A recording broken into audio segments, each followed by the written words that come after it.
आज हम जानेंगे पान के पत्तों की विशेषता। पान के पत्ते पूजा में क्यों उपयोग होते हैं और उनको कैसे उपयोग करना चाहिए और ये हमारे जीवन में क्या भूमिका निभाते हैं।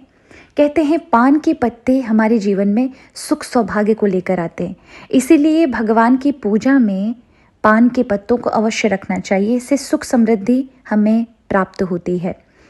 पान के पत्तों की बड़ी विशेष महत्वता है। जब हम उसे पूजा में उपयोग करते हैं तो उससे घर में नकारात्मकता चली जाती है। इसलिए प्राय आपने देखा होगा, जब भी कोई दिया जलाता है तो पान के पत्ते के ऊपर दिए को रखा जाता है। कपूर के द्वारा पान के पत्ते पे रख करके जब आप आरती उतारते हैं या आप जलाते हैं तो उससे घर की नकारात्मकता जाती है। दाम्पत्य जीवन के लिए भी पान का पत्ता बड़ा उपयोगी है।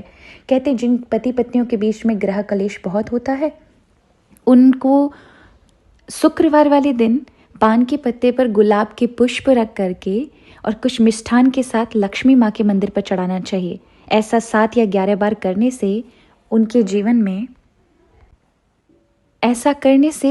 जीवन में मधुरता के संबंध बनने लग जाते हैं। जिनको कार्य में बार बार उनके कार्य में बाधा आती है, ऐसे लोगों को पान के पत्ते को सुबह सोमवार या रविवार वाले दिन श्री शब्द उस पान पर रोली के द्वारा लिख करके और भगवान श्री हरि के चरणों में चढ़ा करके फिर अपनी पॉकेट में रखकर जब लेके जाते हैं तो उनके काम में कभी कोई बाधा उपस्थित नहीं होती। इतना बड़ा महत्व है पान के पत्ते का।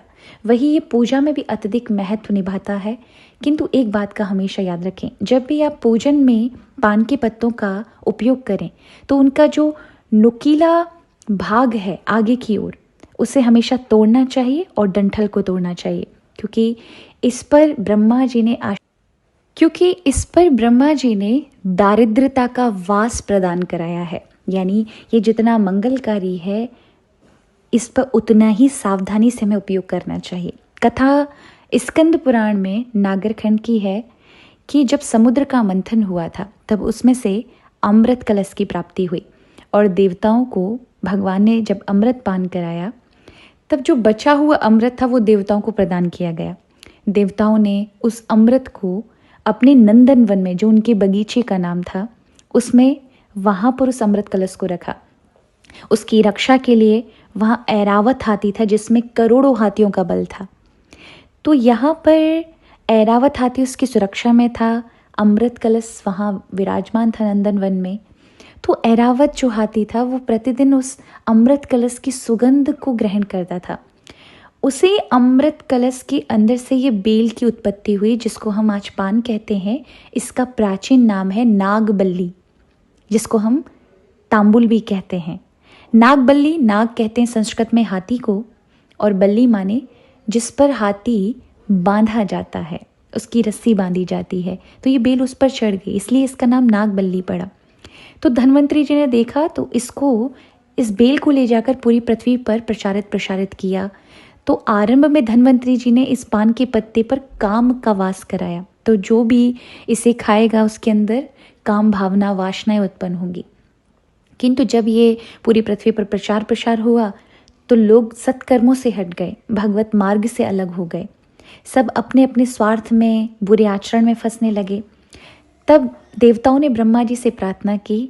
ब्रह्मा जी पुष्कर में जाके यज्ञ करते हैं, उस समय दारिद्र्य उनके पास आता है और उनसे रहने का स्थान मांगता है। तब उन्हें देवताओं के दुखी होने की जो बात थी वो स्मरण हो आती है और वो उस समय इस पान के पत्ते पर दारिद्र्य का वास करा देते हैं और वो कहते हैं कि तुम पान के आगे के भाग में अपनी पत्नी सहित विराजो और डंठल में अपने पुत्र के साथ। तो जो पान का पत्ता मंगलकारी है, आनंदमय है, वो इस कारण से अगर कोई ग्रहण करता है तो उसके यहाँ दरिद्रता का वास हो जाए, तुम उसी के साथ निवास करो। किंतु रात्रि में कत्थे के साथ भी दारिद्र्य होता है, तमाकू चूने के अंदर भी दारिद्र्य का वास बताया है। तो जो भगवान के भक्त हैं उन्हें कभी पान के अंदर कत्था, चूना, तमाकू लगा करके पान का उपयोग नहीं करना चाहिए। आप मीठा लगा हुआ पान खाएं, पर जब भी पान खाएं हमेशा आगे का नुकीला भाग तोड़ें और पीछे का डंठल, और भगवान को अर्पण करके तब वो प्रसाद में ग्रहण करें। श्री राधे।